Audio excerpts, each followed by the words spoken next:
The sharpest wounds don't come from strangers. They come from the ones we raise, the ones we'd lay down our lives for without hesitation. I would know.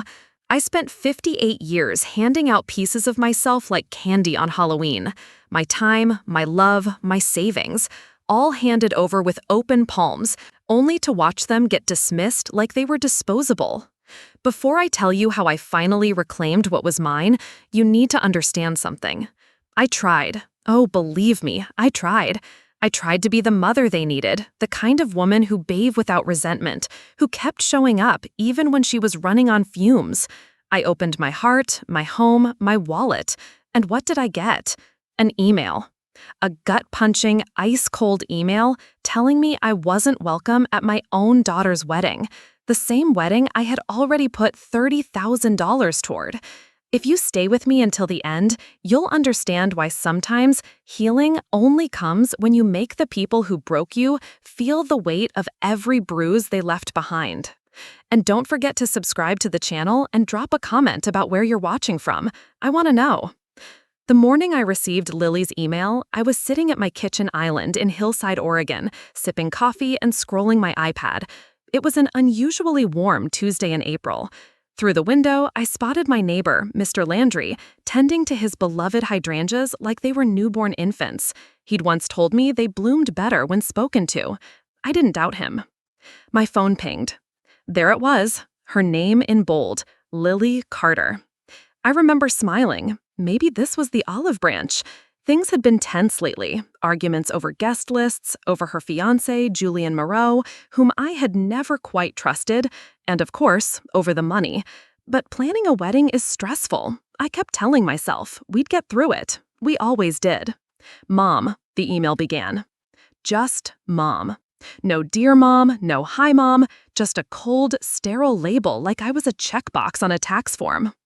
We finalized the guest list for the Florence ceremony, and after discussing it with Julian and his family, we believe it's best if you attend virtually via live stream rather than in person. His mother has strong opinions about the intimacy of the event, and we want to respect her wishes. I read it twice, maybe 3 times. My coffee sat untouched, growing cold beside me. The next paragraph was filled with logistical details. They would send a private link. I could watch the ceremony from the comfort of my home, as if being denied the chance to see my only daughter get married in person was some kind of 5-star luxury. But the punch to the gut came at the end. If you want to feel included, you can always watch through the Google Earth window, LOL. She actually wrote LOL. After telling me I couldn't attend the wedding I had helped finance, the wedding I had been quietly saving for since she was in diapers. My hands didn't shake, my eyes didn't water. Something inside me, something raw and primal, simply went still, hardened. I didn't know what it was yet, but I'd later recognize it as my liberation. I typed back, "Sure, enjoy your big day." 4 words. Clean, flat, no drama, no emotion. I knew it would rattle her. Lily always needed a reaction from me. Tears, guilt, fury, something she could latch onto and say, "See, this is why you can't be here." I wasn't going to hand her that. My phone rang almost instantly. Her name lit up the screen. I didn't answer. I placed the phone face down on the counter, rinsed my mug, grabbed my handbag, and drove to work like it was just another Tuesday. I've been the office manager at Whitman & Rowe LLP, a law firm in downtown Portland, for 18 years. The managing partner, James Whitman, is the kind of man who still remembers how everyone takes their coffee and opens doors without turning it into a show. He noticed something was off the moment I walked in. "Helen, you look like you've seen a ghost." I adjusted the stack of case files in my arms and forced a small smile. Just a rough night, didn't sleep well. He didn't push. But an hour later, he returned from the cafe downstairs and placed a warm latte on my desk. No words, just a gentle hand on my shoulder. It was the first moment of genuine kindness I'd experienced in months. I almost cried right then and there. By lunchtime, Lily had called 12 times, left 8 voicemails. I listened to one of them. "Mom, pick up. This isn't funny. We need to talk about this." Her voice had that high-pitched edge she used when things didn't go her way. I deleted all of them. At 5 o'clock sharp, I drove straight to Silverbrook Bank and asked to speak with Carlos, the branch manager who had handled my accounts for over a decade. "Miss Carter, always a pleasure," he said, ushering me into his tidy office. "What can I help you with today?" I sat down, crossed my legs, smoothed my skirt, and looked him straight in the eye. "I need to cancel a wire transfer." He blinked, fingers pausing on the keyboard. "The one to Italy? For your daughter's wedding?" "Yes, that one." "May I ask why? There could be a cancellation fee." "I'll pay it," I said. My voice didn't waver. "The situation has changed." Carlos typed quickly, the keyboard clicking like distant rain. "Good news. It hasn't processed yet. You caught it just in time." He looked up again. "Are you sure about this, Miss Carter? $50,000 is a substantial amount." $50,000. That's what I'd planned to give them on top of the $30,000 I'd already contributed. $80,000 total for a wedding I wasn't allowed to attend. "I'm sure," I said. When I got home, there were 3 more missed calls from Lily, one from Ethan, my son. Of course, she'd called in reinforcements. I turned off my phone, walked to the kitchen, and opened a bottle of Merlot I'd been saving for something special. Well, this qualified. I took my glass and stepped out onto the back deck as twilight spread over the yard like an old blanket. The sky had that soft blue glow only April evenings can offer. I sipped slowly, thinking about how I'd gotten here, about all the years of carrying everyone else while forgetting to hold on to myself. And for the first time in years, I felt something unfamiliar, a strange, simmering calm. I sat there under the early evening sky, the fading light brushing the yard in soft violet tones, thinking about the years I had poured into motherhood like it was a bottomless well. 60-hour work weeks after Thomas walked out and started his second life in Arizona. College tuition payments that drained every cent from my retirement fund. Holding Lily through heartbreaks and job failures. Wiring Ethan money so he could secure the down payment on that condo he swore would change everything. I had done everything right, everything society says a good mother should. I sacrificed, I supported, I loved them without conditions. And somehow, I still found myself here, sitting alone on a splintering deck in Hillside, uninvited to my own daughter's wedding. All because Julian's mother, a woman who had spent Lily's childhood sipping Bordeaux in Tuscany while I was here sewing Halloween costumes and coaching middle school soccer, had strong opinions. My mind wandered to Grace Whitman, the late wife of my boss, James. She died 3 years ago, and I'd quietly handled everything. The flowers, the service arrangements, the food. James had squeezed my hand once and whispered, "Helen, I don't know what I'd do without you." It wasn't romantic, it wasn't a declaration, but it was the first time in a long while that someone genuinely saw me. When was the last time my children had looked at me like that? The wine bottle was half empty when the doorbell rang. I nearly ignored it. A part of me hoped, ridiculously, that it might be Lily, having come to her senses. It wasn't. It was Ethan. My son stood there on the porch in his business casual armor, his dress shirt wrinkled from a long day, face tight with tension. "Mom," he said, brushing past me like it was his house, "why haven't you been answering your phone? Lily's losing her mind." I closed the door behind him, slow and quiet. "Nice to see you too, Ethan." He turned, dragging a hand through his dark hair, the same deep brown mine had been before time turned it silver. "She says you're refusing to come to the wedding now, that you're being difficult about the live stream." I let out a bitter laugh that cracked too loudly in the stillness of the house. "Oh, the live stream thing? You mean the part where I'm told I can watch my only daughter get married through a screen because her fiancé's mother thinks I'll ruin the aesthetic? That live stream?" He shifted uncomfortably. "It's complicated, Mom. The Moreaus are very traditional. They're paying for most of it." My eyebrows lifted on instinct. Are they now? Because I've already contributed $30,000, and I was preparing to wire another $50,000 when I got that charming email saying I was no longer welcome. He blinked. $50,000? His voice cracked slightly. "Jesus, Mom, that's a lot." Yes, it is, I replied, walking over to the bar cart in the corner. I poured myself another glass of wine without offering him one. It's money I earned, money I saved by skipping vacations, driving the same used car for a decade, and not dating anyone after your father bailed. He stared as I took a long, slow sip. Don't worry, I added, setting the glass down. The transfer's canceled. His mouth fell open. You what? Mom, you can't just cancel that. They're counting on that money. The venue, the catering, the band, it's all booked. I shrugged, utterly unmoved. Not my problem anymore. His voice rose. Of course it's your problem. She's your daughter. I met his eyes, cool and steady. And I'm her mother. But apparently that doesn't qualify me to be there in person.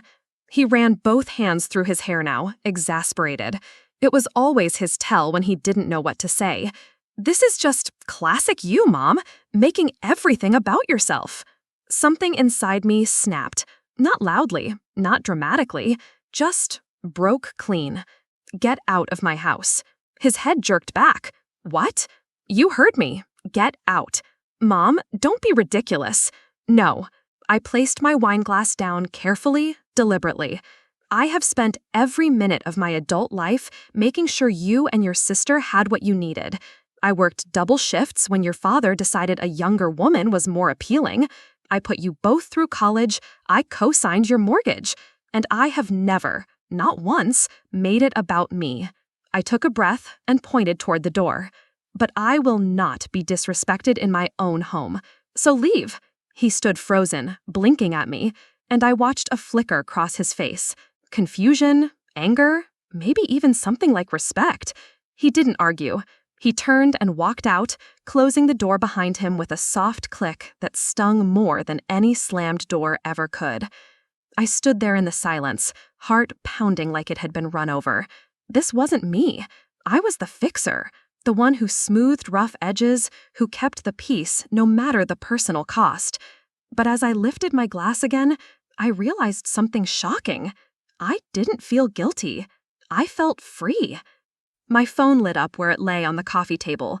Lily's face smiled at me from the screen, a photo from her 30th birthday. Before Julian, before Florence, before everything unraveled. I pressed the power button and watched the screen go black. Tomorrow would bring hell, I knew that. There would be consequences, tears, explanations. But for tonight, I had something more precious than peace. I had silence, and I intended to savor it. The next morning didn't offer peace. It came armed with 43 missed calls and a cascade of desperate texts that pinged across my phone like falling hail. I sipped my coffee, reading them with an odd, clinical detachment. I watched the arc unfold in real time. Rage, bargaining, panic. Mom, we need to talk. 7:05 p.m. Why aren't you answering? This is childish. 8:32 p.m. The venue called. Payment didn't go through. 9:17 p.m. Please call me back. This isn't funny anymore. 10:43 p.m. Mom, we're going to lose everything if we don't pay by tomorrow. Julian's parents won't cover it all. 12:01 a.m. I don't understand why you're doing this to me. 3:24 a.m. I smiled into my mug. Of course she didn't understand. How could she? She'd never once asked what it cost me to always say yes. But she was about to learn. And this time, I wasn't going to be the one cleaning up the mess. Lily had spent her whole life consuming my time, my energy, my money, like they were infinite, like they cost me nothing at all. She never once asked how I managed to give so much without falling apart, never paused to wonder what it took out of me to always say yes. Well, that was about to change. As I buttoned up my blouse for work, my phone buzzed again. This time, it was a number from Italy. I didn't need to guess. Julian. I declined the call without hesitation. At the office, I was halfway through confirming a mediation schedule when a new notification appeared in my personal inbox. The subject line jumped out like a spark in the dark. Please don't ruin my wedding. I clicked, already bracing myself. Mom, I know you're upset about the live stream situation, but this is extreme. We've lost the venue deposit, and if we don't pay the balance by end of day Florence time, 6 hours, we'll lose the caterer too. Julian's parents are furious. They're saying this proves they were right about you all along. Please don't do this to us. We can talk about you coming to the wedding, but we need that money first. And there it was. Not an apology, not accountability, not a single ounce of regret for erasing me from the most significant day of her life. Just an offer to talk about letting me attend now that the cash flow was threatened. Like my presence, my dignity was a negotiable perk contingent on a wire transfer. I closed the email without replying and turned back to the thick pile of legal contracts waiting on my desk. Reviewing depositions felt oddly soothing.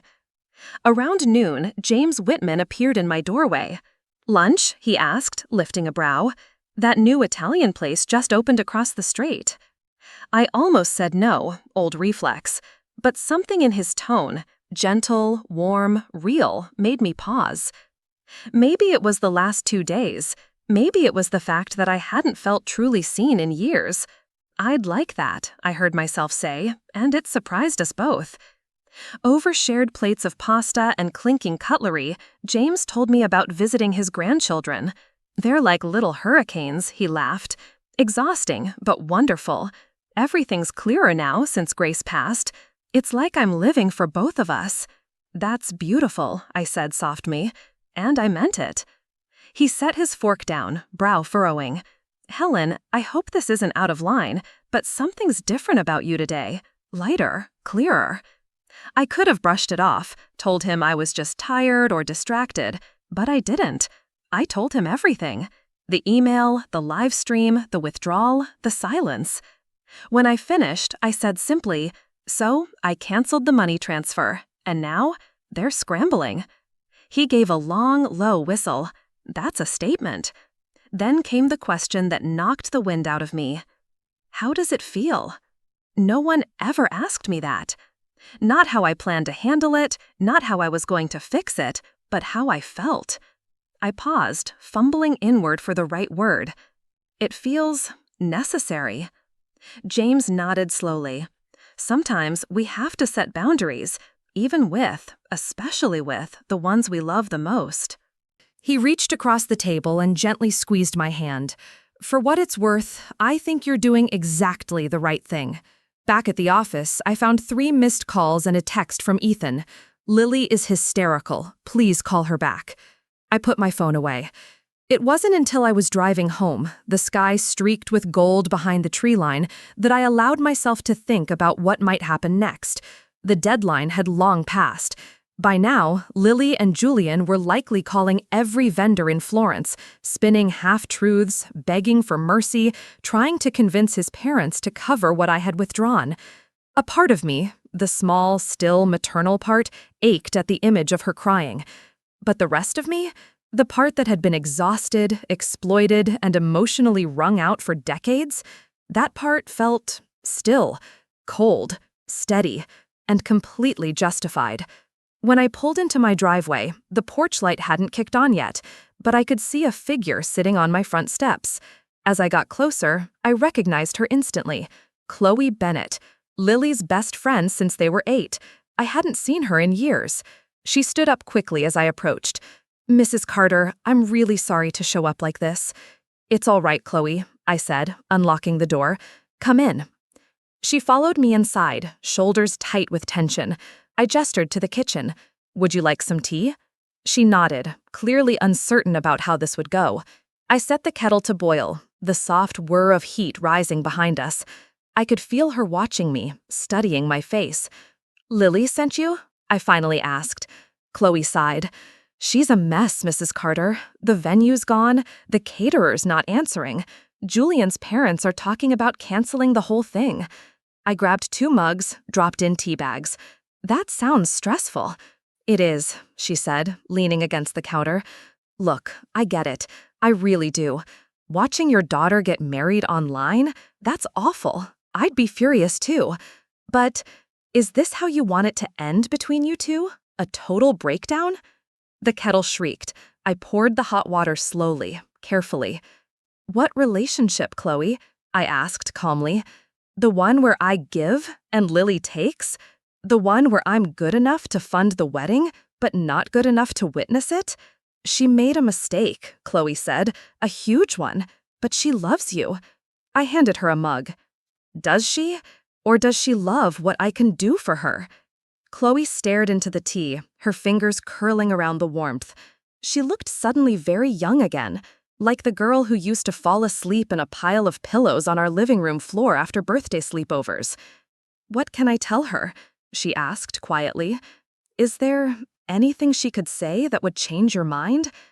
I looked at her, at the worry in her face, the way she wanted to fix something that wasn't hers to fix. And I truly, seriously thought about it. Was there anything Lily could say or do that would undo the damage? That would make me reopen my bank account, erase the hurt, pretend none of this had happened? I took a long breath. No, I said, there isn't. Chloe's shoulders slumped. Her expression fell. Not even an apology? Words are easy, I replied, taking a sip, especially when there's money on the line. She nodded slowly, like she understood more than she could say. Lily made her choice. Now she has to live with it, just like I've lived with every one of mine. After she left, the house returned to silence. But it wasn't an empty kind of silence. It was heavy, meditative, almost sacred.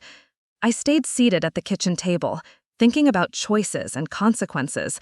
How, without even realizing it, we teach people how to treat us, one moment at a time. Every "it's fine," every swallowed hurt, every time we chose peace over dignity. It adds up. And then the phone rang again. This time, I answered. Mom? Lily's voice was unsteady, panicked, like the air had been knocked out of her. Finally, please, you have to help us. Everything's falling apart. The venue is gone. The caterer canceled. Julian's parents are saying they're pulling out completely. Hello, Lily, I said, calmly, like we were just catching up. Did you hear me? We're losing everything, all because you're being petty about the live stream thing. I let her words linger in the space between us. I wanted her to sit with them for a moment. I heard you. So, you'll help? You'll send the money? Her voice lifted with raw hope, and it cracked something small inside me, but not enough. No, I said. Silence, then a sharp inhale. What? I said no, Lily. The money is staying where it is. But why? Her voice trembled. Is this really just about being there in person? Fine, okay, you can come. We'll figure it out with Julian's family. Just please send the money. I closed my eyes. There it was, the bare minimum concession I might have accepted yesterday. But today, I was someone else. It's too late. Too late? It can't be too late. Mom, please. This is your wedding, remember? I said softly. The one you didn't want me at until you needed my money. She broke then, full-body sobs I could hear through the speaker. That sound, once upon a time, it would have gutted me. What am I supposed to do now? She gasped. For the first time in her life, I didn't offer a solution. That, I said gently, is entirely up to you. I hung up and turned off the phone again, completely. Tomorrow would be more of the same. More spinning, more accusations, more attempts to guilt-trip me back into the role of fixer. But tonight? Tonight was mine. And for the first time in decades, I could hear myself think. I could feel who I had been before motherhood swallowed me whole. A woman with lines on her face, but clarity in her eyes. A woman who had always known how to stand firm. She just hadn't given herself permission to do it. I was beginning to recognize her again. The next morning, I woke before my alarm. Not startled, not groggy, rested.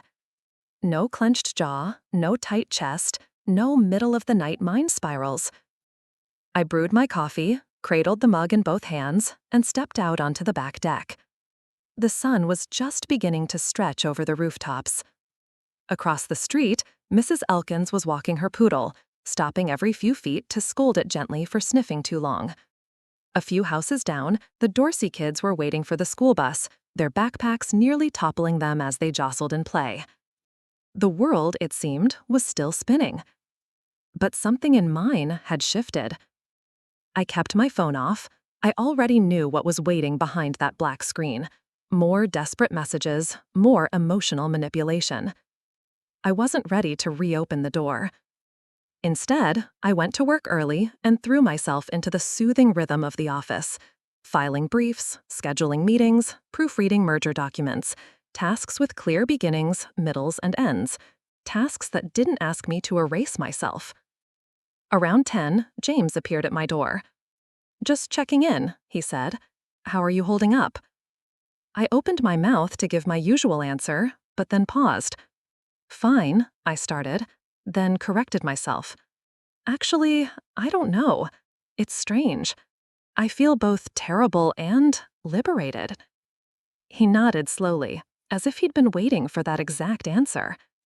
The first steps toward self-respect often feel like that, a little terrifying, but necessary. He hesitated, then asked carefully, "Have you heard from Lily today?" I shook my head. I've kept my phone off. His eyebrows rose slightly. Bold move. I needed the space, I said, to stay grounded in my decision. He smiled, the kind of small, knowing smile that only comes from lived experience. "Well, when you do turn it back on, brace yourself." My chest tightened slightly. "What happened?" "I heard from Rebecca last night. She's friends with Chloe on Instagram." I stiffened. "She said Lily posted something about you." I felt my breath catch. James winced. It wasn't flattering. "What did she say?" "I didn't see it myself," he admitted. "But according to Rebecca, it was a long post. Something about how you ruined her wedding because you're jealous of her happiness, that you always make everything about yourself." There it was. The public shaming. I felt my face flush, not with embarrassment, but with the sting of betrayal. James softened. For what it's worth, Rebecca thought it was unbelievably tacky. She said, and I quote, "Who slags off their own mother online, especially when she's been bankrolling the entire circus?" Despite myself, I laughed, just a little. "Please thank her for me," I said. After James left, I sat at my desk, staring at my blank computer screen, my heart ticking like a metronome in my chest. So, Lily had taken our private battle public. Of course she had. It was her pattern. Whenever she felt cornered, she sought out an audience. As a teenager, it had been venting to her friends' parents about how strict I was. In college, cryptic posts about toxic mothers and stifling expectations. But this was different. This was calculated, weaponized, designed to twist the truth and bury me beneath the weight of public judgment. I took a deep breath and finally turned my phone back on. It buzzed to life like an angry wasp nest. 27 messages, 14 missed calls, 5 voicemails. I ignored them all and opened Facebook. Her post was right there, pinned to the top, already over 100 comments deep. "To everyone asking for wedding updates," Lily had written, "it's with a broken heart that I have to tell you that Julian and I are scrambling to save our day. My own mother has decided to withdraw financial support she promised us, all because she's upset about not being physically present at the ceremony, even though we arranged for her to watch live. She's known about these plans for months, but waited until the last minute to pull this stunt, which caused us to lose our venue, and possibly more. I'm devastated. Someone who's supposed to love me unconditionally has sabotaged the most important day of my life out of pure spite." The comments were exactly what I expected. "OMG, that's awful. How could a mother do that to her own daughter?" Some people are just selfish. I'm so sorry you're going through this. The sympathy flowed like syrup. I scrolled, detached, watching strangers fawn over a narrative Lily had meticulously crafted, a version of events where I was petty, cruel, and vindictive. Then a comment made me pause. Wait, you uninvited your mom and still expected her to pay for it? That seems off. And there it was, the first crack in the wall. Lily responded instantly. She wasn't uninvited. The ceremony is just very intimate due to Julian's cultural traditions. She was always going to be included via live stream. She agreed to it months ago. Another reply chimed in. Still seems weird to take someone's money but not let them attend. Lily again. You don't understand the situation. Please don't judge without knowing all the facts. There it was, the pivot. The careful deflection, the slippery dance of half-truths that Lily had perfected over the years. I'd seen it before, so many times, twisting reality until it fit her version of things, painting herself as the calm, reasonable victim, and anyone who challenged her narrative as unstable, dramatic, irrational. I had spent years doubting my own instincts, letting her reshape my memories like soft clay. But not anymore. I picked up the phone and called Ethan. He answered on the first ring, breathless. Mom, finally, have you seen what Lily posted? It's getting out of hand. I've seen it, I said. That's why I'm calling. There was a long pause. He knew what was coming. I want you to tell me the truth about something, I said. What? He asked, wary. Did you know I wasn't going to be allowed at the wedding before I got that email? Another pause, just long enough to confirm what I already knew. Ethan, I prompted. He sighed. Yes, she told me a few weeks ago, when we had lunch. And you didn't think to say anything to me? She said she was working up to it, that she didn't know how to explain. I laughed, dry and humorless. The right way to tell your mother she's not welcome at her own daughter's wedding, but her money is? Mom, it's complicated. Julian's mother is very traditional. She wanted only immediate family. I am immediate family. You know what I mean, just blood relatives and a few of Julian's godparents. And you, I asked quietly, were you invited to be there in person? He hesitated. That silence again.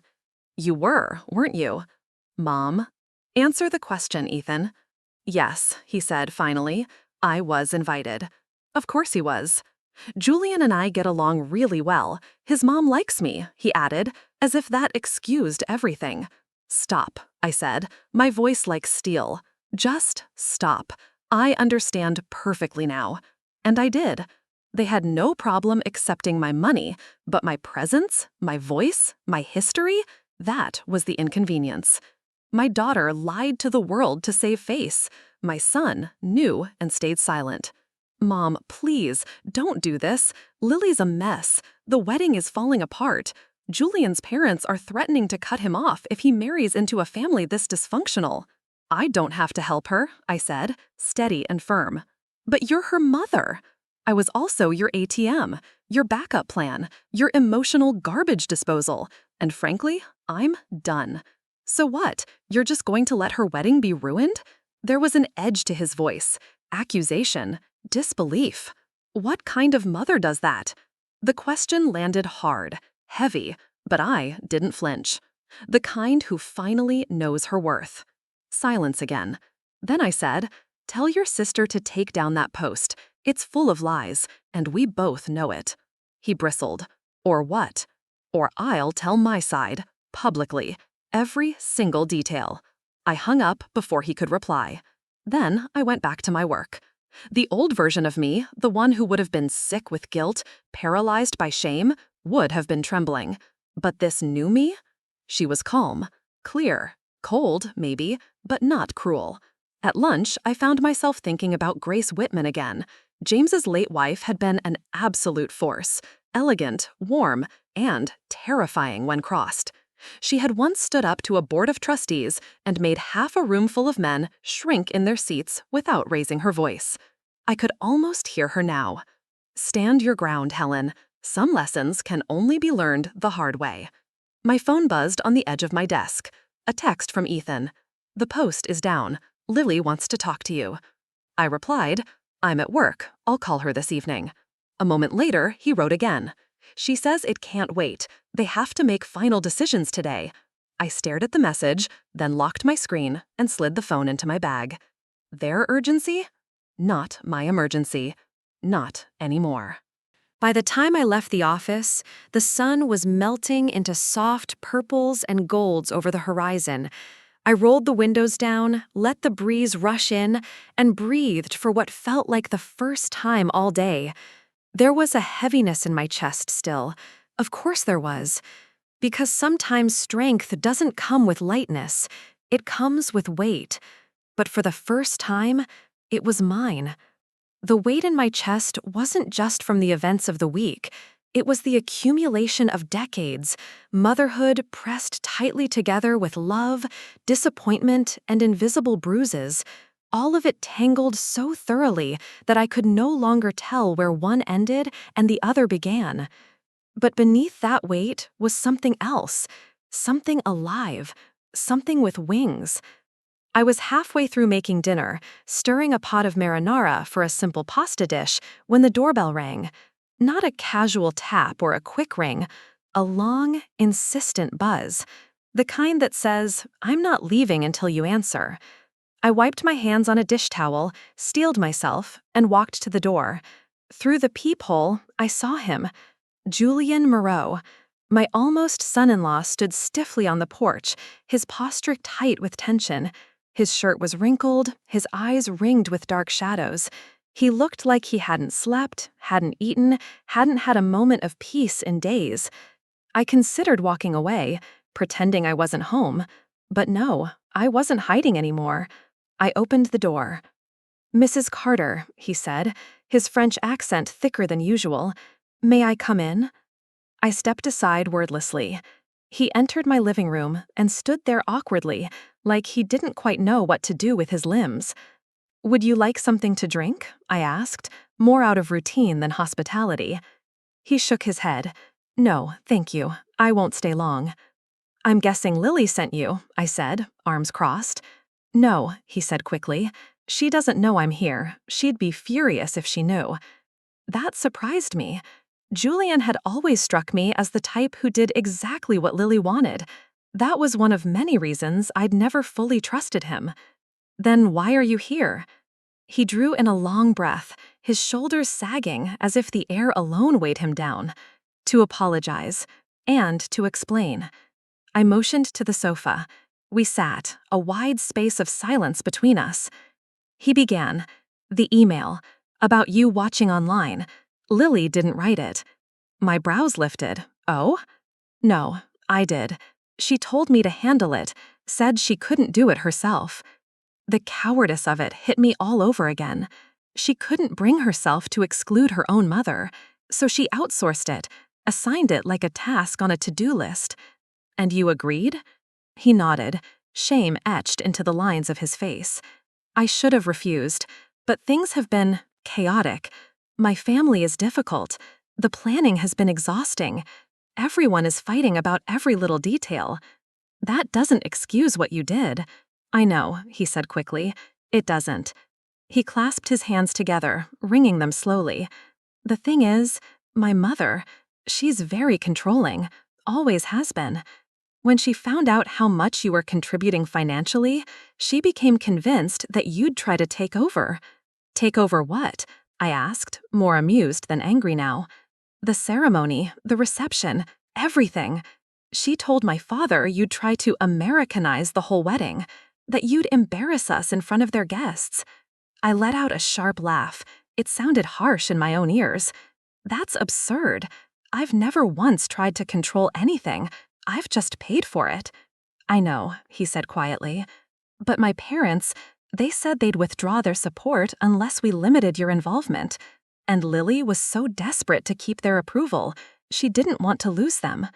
So she sacrificed me instead?" He nodded slowly. "We both knew it was wrong." "And yet, you did it anyway?" "Yes." His voice cracked slightly. "And now, everything's falling apart. The venue's gone. The caterer won't call us back. My parents are furious. They're telling people the wedding is indefinitely postponed. How unfortunate for you, I said flatly. He winced at my tone. I didn't come here to ask for money, he said. Then why did you come, Julian? What exactly do you want from me? He looked at me, really looked, and for the first time since I'd met him, I saw someone stripped of pretense, a man no longer polished and pleasant, but genuinely lost. I want to make things right. You can't, I said, not unkindly, not with an apology, not with explanations. Some things, once broken, don't go back the way they were. He stood slowly. I understand. I just thought you deserved to know the truth. At the door, he paused. Lily loves you. She really does. She's just caught between impossible choices. No, I said. She made a choice, and it wasn't me. He nodded, accepting that. What will you do now? He asked. I met his eyes. That, I said, echoing the words I'd given Lily, is entirely up to me.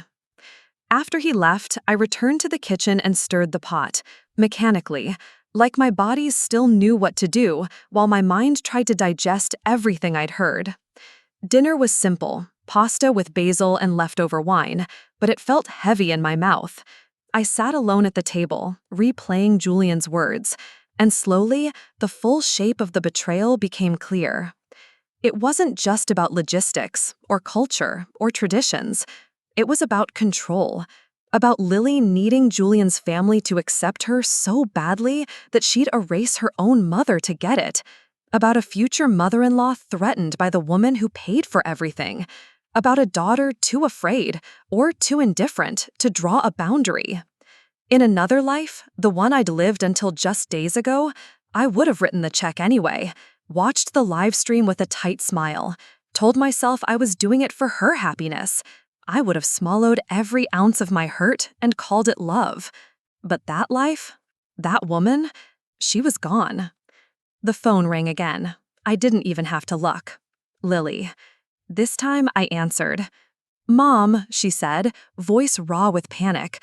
Julian's parents are flying back to France. They're telling everyone the wedding's off because of family drama. I said nothing, because for once, the silence was more powerful than anything I could say. Do you have any idea how humiliating this is for me? Lily's voice on the other end of the phone cracked like a whip across my already fragile calm. Almost as humiliating, I replied evenly, as being told you can watch your daughter's wedding on Google Earth. That was a joke, she snapped. A stupid joke I never should have made. I was stressed. God, Mom, are you really going to punish me forever over one email? It wasn't just an email, Lily. My voice dropped to something quieter, firmer. It was a choice. You're twisting this, she fired back. I was just trying to make everyone happy. Everyone except me. A sharp breath from her side of the line, then a frustrated noise. What do you want from me? A groveling apology? Fine, I'm sorry. I'm sorry I hurt you. I'm sorry I didn't stand up to Julian's mother. I'm sorry for everything. Is that enough? Will you help us now? There was a time, just last week in fact, when those words would have broken me, would have melted something soft inside and had me reaching for my checkbook. But not anymore. Something had shifted, not just in how I saw Lily, but in how I saw myself, a tectonic shift in my very foundation. No, I said softly, it's not enough. What?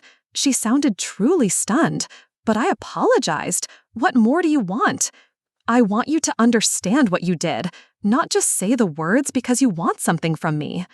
I do understand. Mom, please, we can fix this. We can find a new venue, reschedule everything. You can be there, front row. Just help us, please. I closed my eyes. Suddenly, I felt like I'd aged 20 years in 20 seconds. Goodbye. No, wait, don't hang up. Mom, I'm begging. I ended the call. The phone rang again immediately. Ethan, have you completely lost your mind? He barked the second I picked up. Lily's hysterical. The wedding's canceled. Julian's parents are telling everyone our family is unhinged. Hello to you too, Ethan. This isn't funny, Mom. This is serious. Is it? I asked quietly. Or is it just a very expensive party that's at stake? He made a scoffing sound. It's her wedding, the most important day of her life, and you're ruining it because your feelings got hurt? My feelings didn't get hurt, I said with calm precision. I was deliberately excluded from a major family event that I was expected to fund. There's a difference. So this is about the principle of the thing? He challenged. You're willing to blow up your relationship with your daughter over a principle? I paused, truly considering the question. Yes, I said at last. Yes, I am. Unbelievable. Because if I don't stand up for myself now, then when? How many more times do I let myself be used? How many more times do I pretend I'm okay being left out, overlooked, discarded, while still expected to give and give and give? The line went silent. When Ethan finally spoke again, his voice had shifted, quieter, slower, almost respectful. I've never heard you talk like this before. No, I agreed. You haven't. Because for most of my adult life, I'd been whoever everyone needed me to be. The dependable mom, the agreeable ex-wife, the quiet, capable woman in the office who never made a fuss. But that woman? She was tired. She was done. So what now? He asked. You just cut us off? Financially? Emotionally? All of it? I don't know yet, I said truthfully. But whatever comes next, it'll be on my terms. Not yours, not Lily's, not Julian's parents. Mine. We hung up, and I was left alone in the quiet of my kitchen. The refrigerator hummed softly. The wall clock ticked in steady rhythm. Somewhere in the distance, a neighbor's dog barked once and then stopped.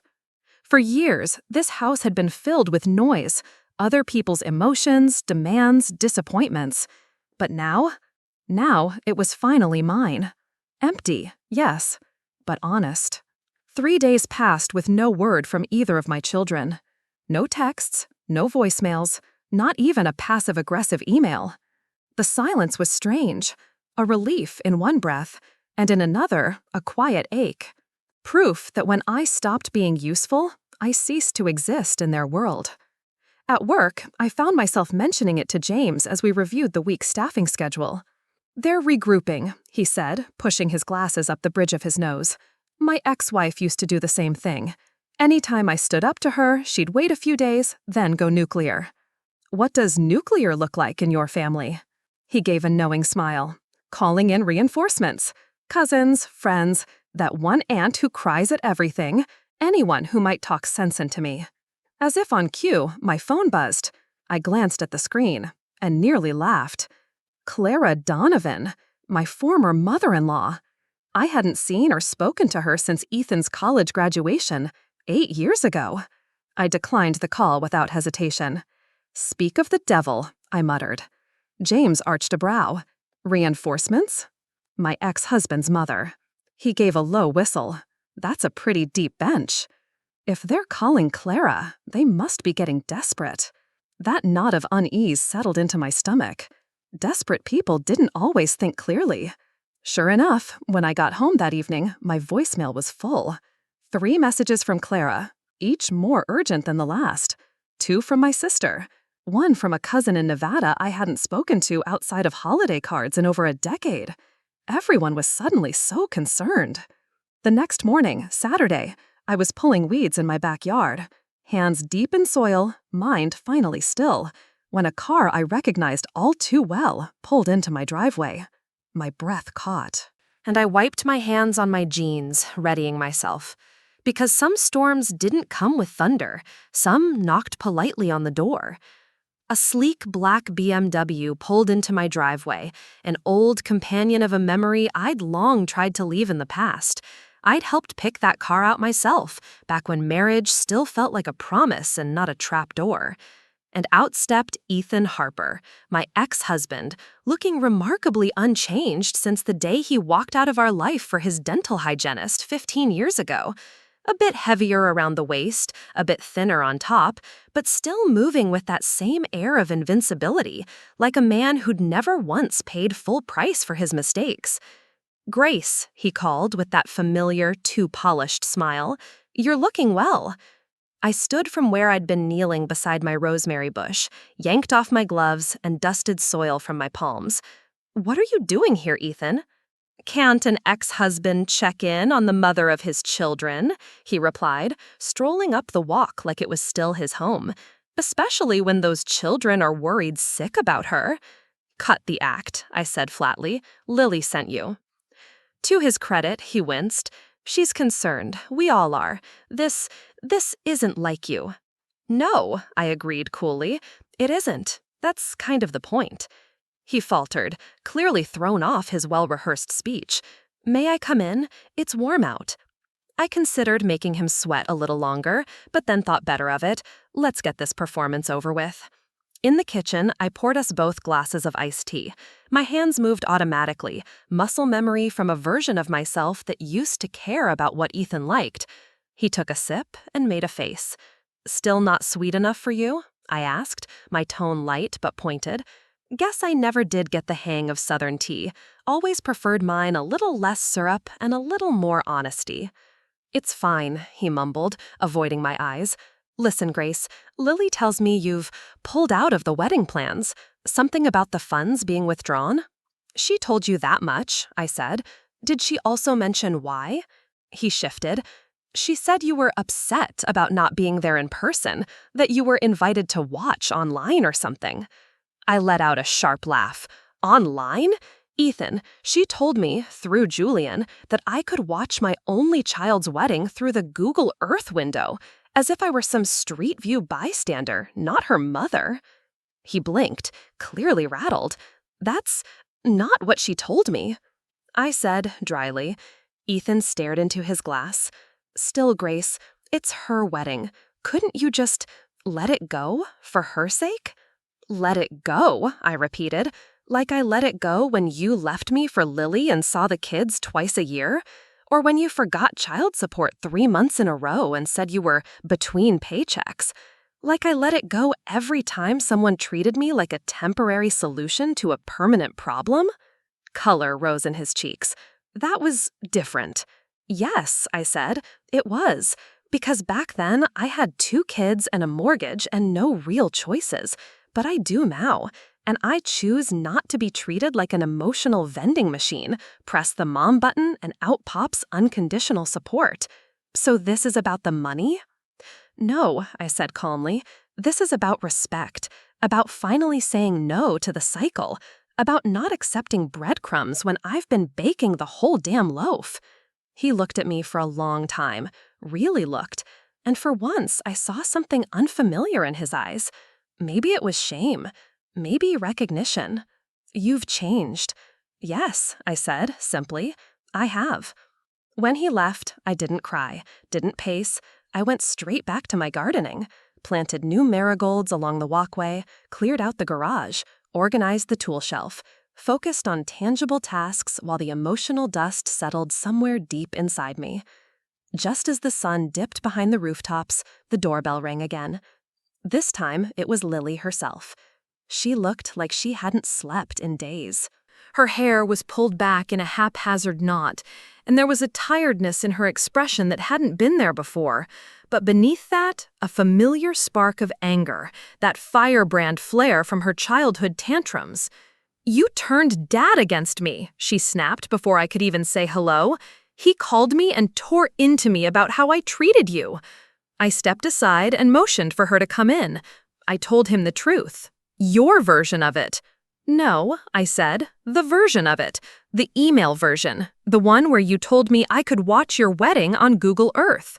"It was a joke," she said, her voice breaking. "A stupid, horrible joke, and now you've ruined everything over it." I looked at her for a long moment. "Is that really what you think happened? That I ruined everything with one hurt feeling? What else am I supposed to think? Everything was fine until you pulled the money." "Everything was not fine," I said gently. "You lied to me. You let me believe I'd be there on your big day while quietly working with Julian and his mother to push me out. You accepted my support, my money, while treating me like a burden to be managed. That's not true, she whispered, but her gaze slipped from mine. It is true, I said quietly, and we both know it. She sank down onto my couch, her body folding in on itself like it used to when she was little and overwhelmed. The fire in her eyes dimmed, and what replaced it wasn't fury, but fear, sadness. So, what now? She whispered. The wedding's off, Julian's parents won't talk to him, Ethan's furious, and now Dad's disappointed in me too. She looked so small, so unsure. But I didn't move to comfort her. Not this time. I sat across from her, keeping a deliberate distance, both physically and emotionally. There was too much history between us, too many unspoken expectations that had finally collided head-on. All of that, said calmly, sounds like the natural outcome of your decisions. So that's it? Lily's voice cracked. You're just going to let me suffer? What happened to unconditional love? I do love you unconditionally, I replied, but love doesn't mean letting myself be used and discarded. It doesn't mean bankrolling my own exclusion. I never rejected you, she whispered. You excluded me from one of the most important days of your life, while still expecting me to fund it. If that's not rejection, Lily, I don't know what is. Tears welled in her eyes. She swiped at them angrily. I made a mistake, a terrible mistake. I see that now. But you're my mother. You're supposed to forgive me. Maybe, I said, but forgiveness doesn't mean pretending it never happened. And it doesn't mean things go back to the way they were. Then what does it mean? She asked, sounding like a little girl again. It means, I answered gently, that we have a chance to build something different, something honest, something that doesn't require me to sacrifice my self-respect just to keep your approval. Lily stared at me like she was seeing a stranger in her mother's place. This version of me, quiet, resolute, unwilling to fold, was unfamiliar to her. The silence between us stretched, heavy with years of assumptions. I don't know if I can do that, she admitted. Then, that's your choice, I said, just like this was mine. She left a few minutes later, her footsteps hesitant as she walked to her car. I remained at the window, watching her go, feeling the quiet hum of change vibrate through the walls of my home. I had not just interrupted a wedding, I had broken the scaffolding of an entire family dynamic, one that had propped everyone up except me. I chose myself over being agreeable, over being useful, over being silent. The next morning, I called the travel agency and booked a 2-week trip to Italy, a dream I'd shelved for 2 decades. Then I called James and invited him to dinner next Saturday, not as coworkers, but as something a little more. As I stirred pasta in a quiet kitchen that finally felt like mine, the phone rang. It was Ethan. "Mom," he said, his voice uncertain, softer than usual. "Lily told me what you said, and I think I finally understand." "Do you?" I asked gently. "Yeah. I've been thinking about all the times you showed up, put us first, every single time, and how we just expected it, like it was your job." I didn't fill the silence. I let him sit with the weight of it. "I'm sorry," he said, "for not seeing it sooner, for assuming you'd always be there, no matter how we treated you." It wasn't everything, but it was something, a shift, a crack in the entitled foundation they'd built their relationships on. "Thank you," I said quietly. "So, what happens now?" he asked. I looked around my little house, the ticking clock, the fresh flowers on the counter, the open window letting in spring air and the scent of possibility. "Now," I said, "we all learn to live with our choices and their consequences." And this time, I didn't flinch when the silence followed. This story is a powerful reminder that love without respect is not love at all. It's obligation disguised as virtue. For decades, Grace gave everything, her time, her money, her presence. But when she was asked to watch her own daughter's wedding through a live stream, After contributing $30,000 and preparing to give $50,000 more, she finally chose herself. Her story is not just about a canceled wire transfer. It's about every mother, every woman who has ever been expected to give endlessly while being treated as optional. Grace's journey teaches us that boundaries are not betrayals. They are the first steps towards self-respect. If this story moved you or made you reflect on your own boundaries, please like the video, subscribe to the channel, and share it with someone who needs to hear it. Your support helps bring more true, raw, and emotional stories to life, stories that remind us we are not alone in choosing peace over people-pleasing. And before you go, let me know in the comments, where are you watching from? I love seeing how these stories reach.